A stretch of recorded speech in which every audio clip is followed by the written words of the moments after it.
তুমি ছাড়া তো আমার আর কেউ নাই। আল্লাহ গো, তুমি যদি মাফ না করো কে আমাকে মাফ করবে?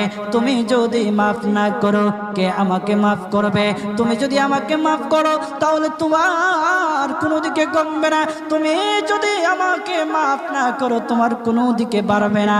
আল্লাহ গো, তুমি আমাকে মাফ করে দাও। সারাটা জীবন অন্যায় কাজ করেছি, সারাটা জীবন নাফরমানি করেছি, আমার কাছে কালেমার দাওয়াত কম আসে নাই, আমার কাছে কালেমার দাওয়াত কম আসে নাই, আমাকে লোকেরা কম বোঝায় নাই। ওগো আল্লাহ, তুমি আমাকে মাফ করে দাও।